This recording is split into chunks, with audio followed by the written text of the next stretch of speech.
Good morning, Tanya Hoskin here, Counsellor with the Thalassemia and Sickle Cell Society of New South Wales. This video is about boundaries and it's part one in a series I plan on doing.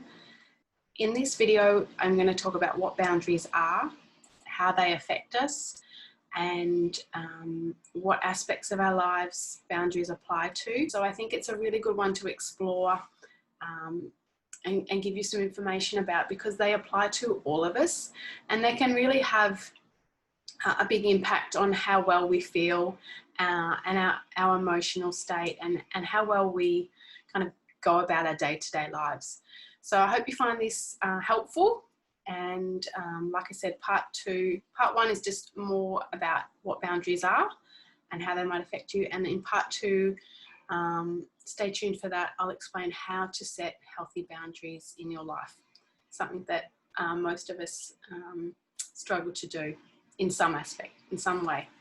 So let's get started.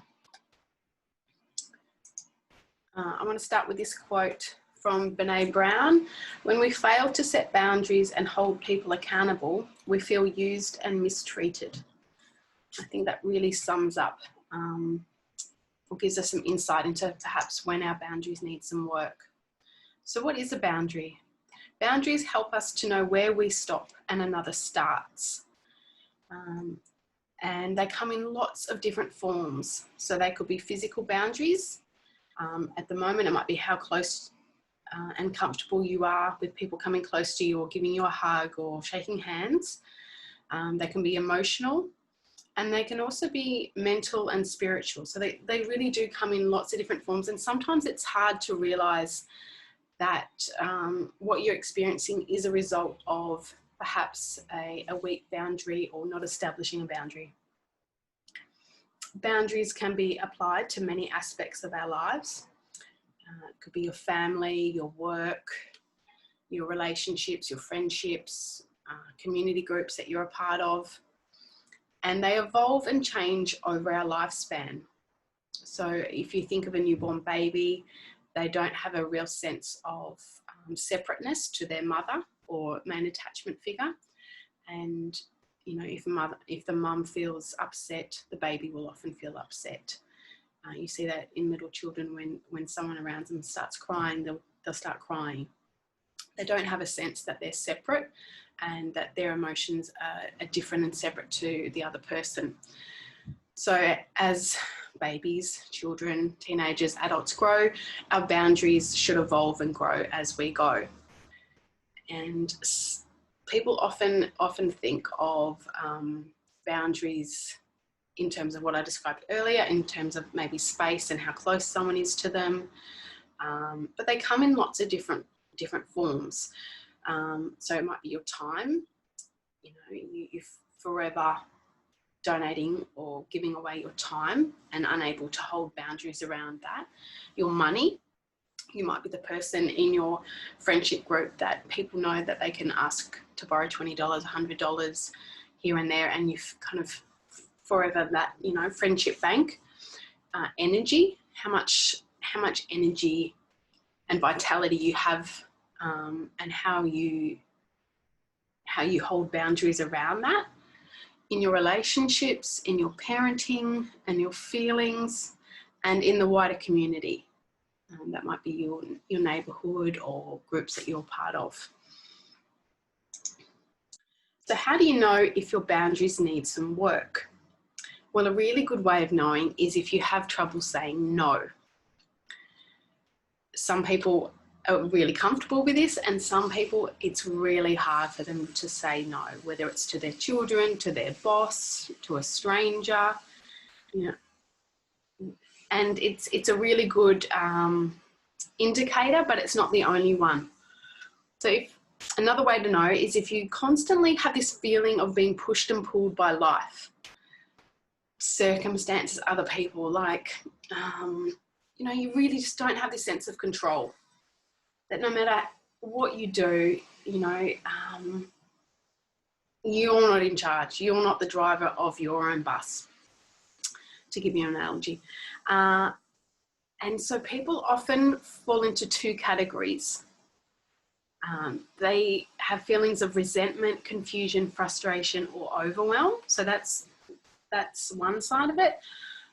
And some people have this sense of hopelessness, and they kind of withdraw and disengage with life. And this last one has that kind of victim energy about it. You know, like, what's the point? It's all too hard. And I think a really good example of this would be, you know, kids' bedtimes. So, you know, you put the kids to bed and, you know, they need a drink, they need to go to the toilet. Can you read me one more book? I'm too cold, I'm too hot. Can you lie with me? Can you rub my feet? And the list goes on and on and on. Now, if you're not setting boundaries around how much time, energy,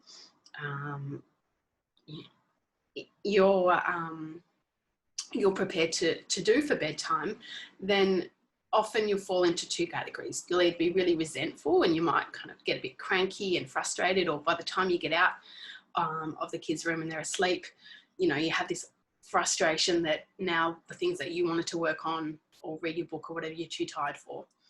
Or there's this feeling of hopelessness, and, you know, you kind of, I'll just lie with them until they fall asleep, and an hour and a half goes by and then you end up falling asleep, and, you know, you really feel like you have no other choice.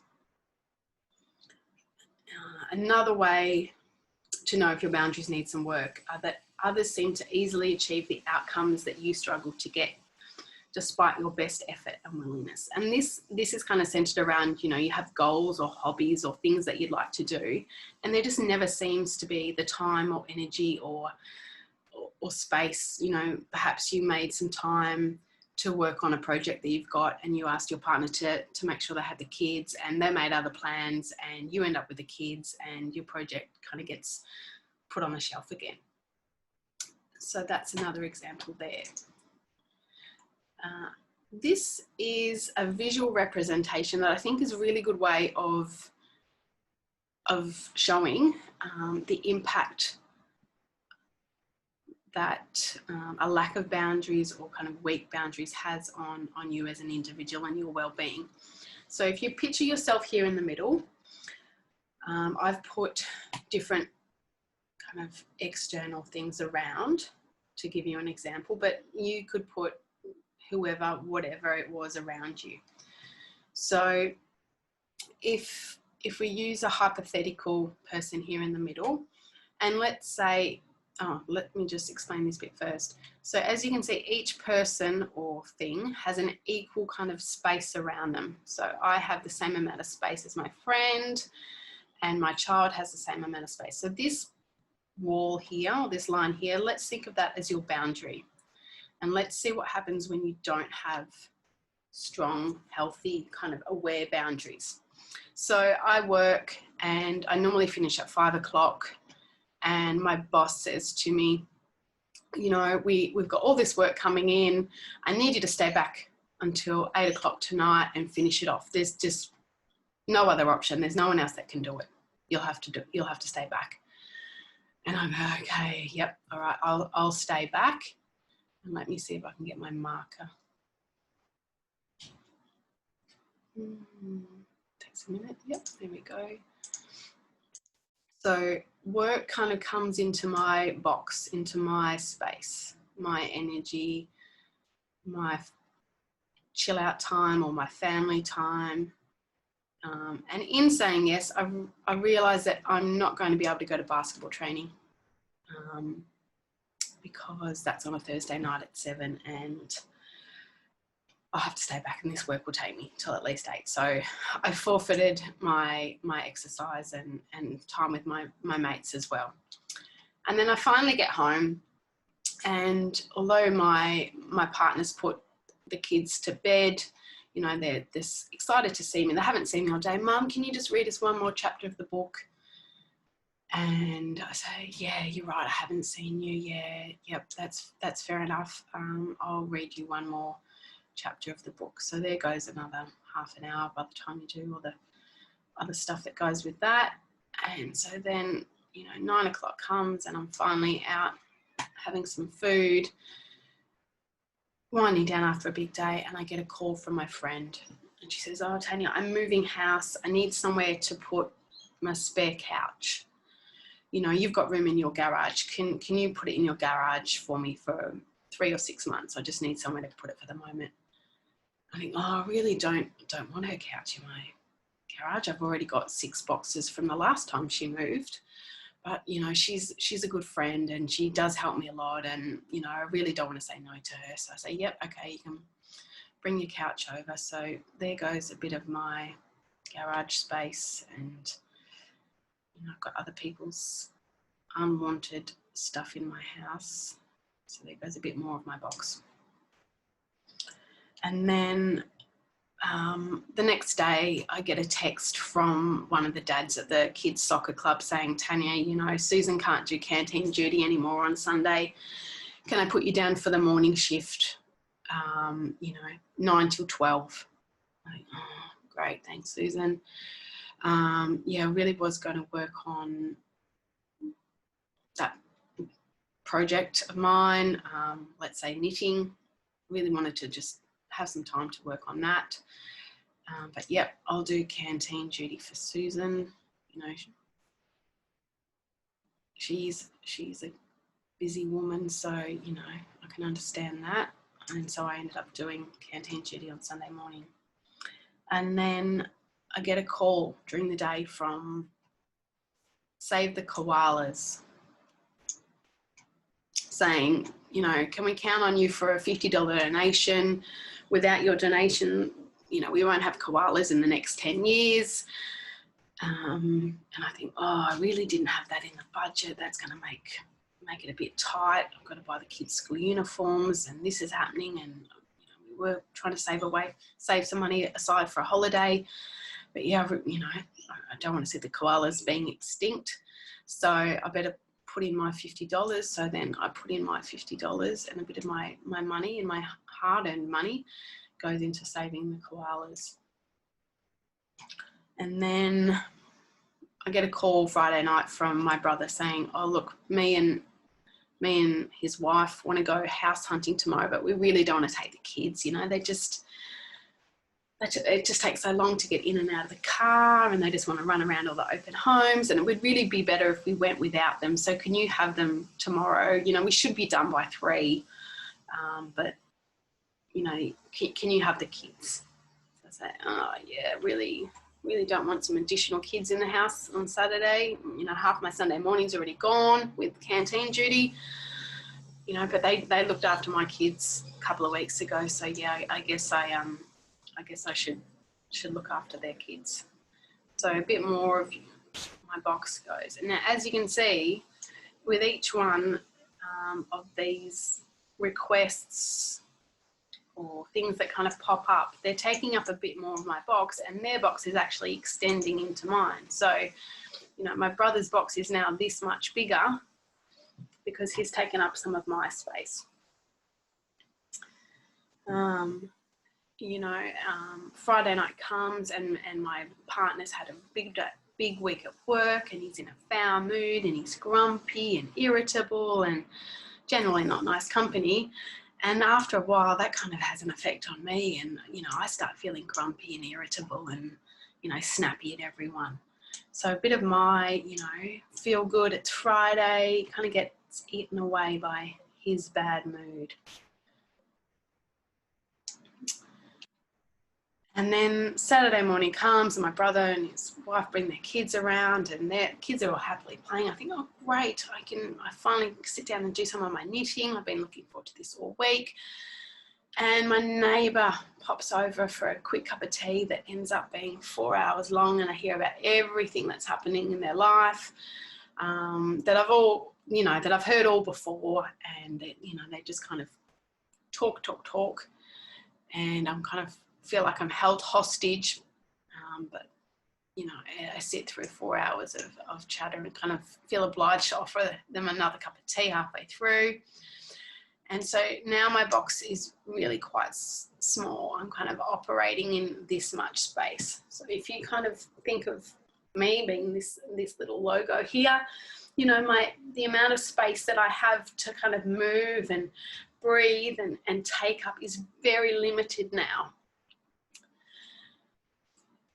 And so what happens, and this kind of draws back to, you know, those feelings of overwhelm or resentfulness, or, you know, the other side of that, feeling hopeless and kind of giving up, is that we either kind of fall into these two categories. So with this much kind of space to kind of be, I'm just going to erase this, clear.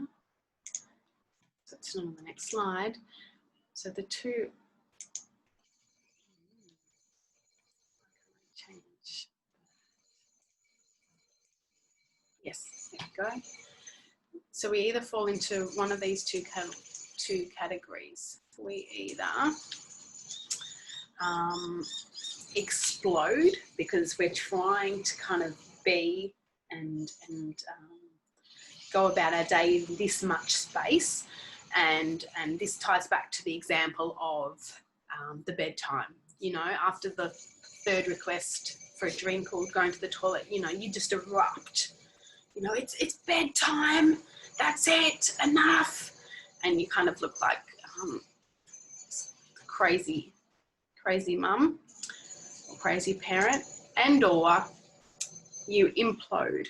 And this is that really apathetic kind of depressed, disengaged, like, oh yes dear, just if you need to go to the toilet, you know, when full well you know that a child doesn't need to go to the bathroom 3 times in half an hour, unless there's something wrong with them medically, but you've just given up.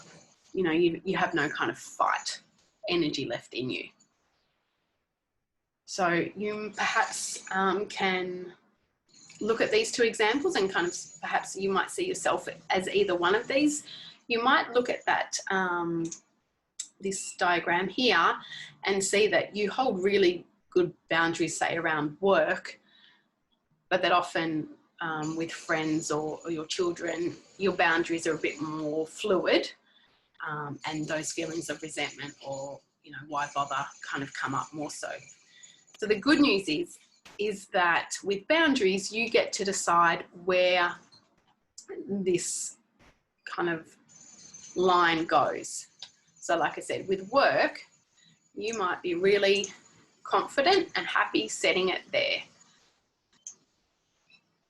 However, you know, you might see that your children quite often take up this much of your box, and you'd actually prefer that line to be there.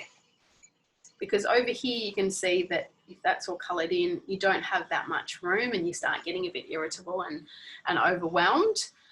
But if you can move it there, you're happy actually with them taking up that much space of yours, and you know, that's a good balance for you. It's going to be individual for everyone. The same with perhaps your extended family. Like, there might be some people within your extended family that you're okay to give a little bit of space every now and then or all the time.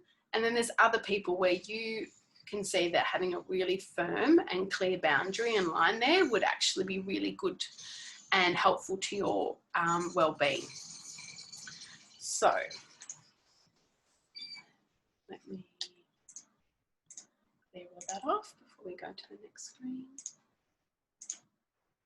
So the key points around boundaries from this video are that they are in every aspect of our lives and day-to-day living.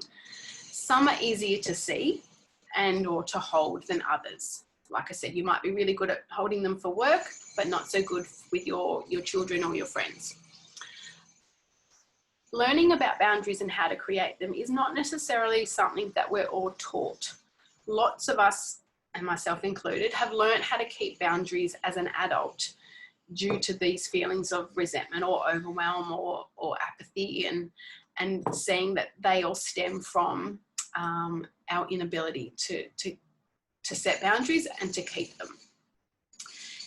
Everyone's boundaries are going to be different based on your personal preference, your past experience, your values and beliefs, and your individual needs.